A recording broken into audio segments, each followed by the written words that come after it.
এক মাসেও সংস্কার হয়নি ঘূর্ণিঝড় রিমালে ক্ষতিগ্রস্ত ভোলার 256 কিলোমিটার কাঁচা পাকা গ্রামীণ সড়ক।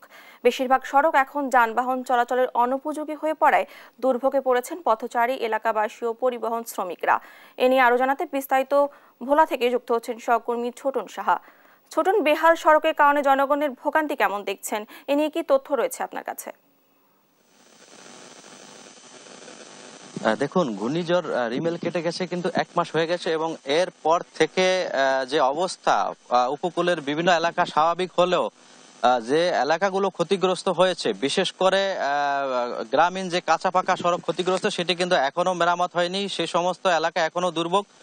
ভোলার 7টি উপজেলায় কিন্তু 256 কিলোমিটার সড়ক কিন্তু ক্ষতিগ্রস্ত হয়েছে এবং যেটি এখনো মেরামত হয়নি। আমি রয়েছি ভোলা সদরের ভেদুরিয়া ইউনিয়নের একটি ক্ষতিগ্রস্ত এলাকায় এবং এখানেও দেখতে পাচ্ছেন যে প্রায় 3.5 কিলোমিটার এলাকা ক্ষতিগ্রস্ত হয়েছে, যেটি এখনো মেরামত হয়নি। এই রোড দিয়ে কিন্তু যানবাহন চলাচল বন্ধ রয়েছে। আমরা একটু স্থানীয় জনপ্রতিনিধির লগে কথা বলবো, জানতে চাইবো আপনাদের এই এলাকায় দুর্ভোগ লাঘবে কি ব্যবস্থা নেওয়া হয়েছে।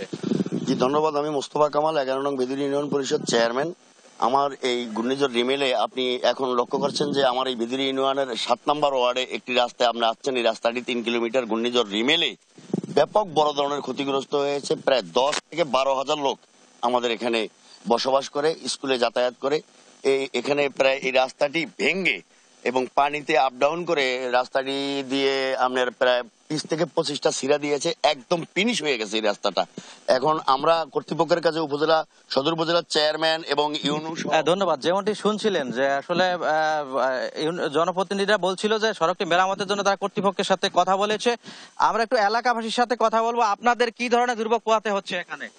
আমাদের এখানে গাড়ি যানবাহন আসা যাওয়া করতে পারে না। এবারের বন্যাতে রাস্তা খুব ভাঙ্গা যাওয়ার কারণে ছেলে মেয়ে স্কুল মাদ্রাসায় যেতে পারে না। অথচ আমরা নিজেরা যদি কোনো অসুস্থ হয়ে যাই, তাড়াতাড়ি হাসপাতাল কিংবা ইমার্জেন্সি ডাক্তারের কাছে যাইতে পারি না। গাড়ি আসতে চাইলেও তারা আসতে পারে না।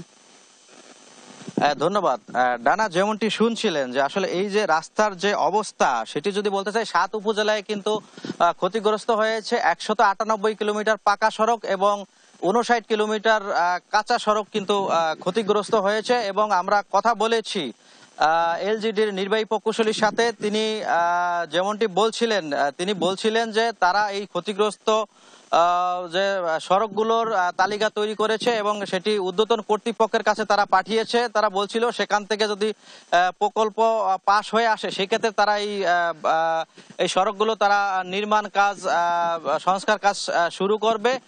তবে ইউনিয়ন পরিষদের পক্ষ থেকে কিছু কিছু সড়ক কিন্তু তারা নির্মাণ করেছে বলে এখানকার যে ইউনিয়ন পরিষদের চেয়ারম্যান রয়েছেন তিনি আমাদেরকে জানিয়েছেন। তো এলাকাবাসীর যে দাবি, সেটি হচ্ছে যত দ্রুত সম্ভব এই যে ক্ষতিগ্রস্ত সড়কগুলো সংস্কার করে চলাচলের উপযোগী যাতে করে দেওয়া হয়, সেই দাবিটি কিন্তু তারা বারবার তুলেছে। এবং একই সাথে ডানা আরেকটি তথ্য যুক্ত করতে চাই যে এই সড়কটিতে গত 1 মাসের অধিক সময় ধরে কিন্তু কোনো যানবাহন চলাচল করতেছে না। শুধু এই ভেদুরিয়ার এই সড়কটি নয়, জেলার যে 7টি উপজেলায় যে সমস্ত সড়ক ক্ষতিগ্রস্ত হয়েছে, সেই ক্ষতিগ্রস্ত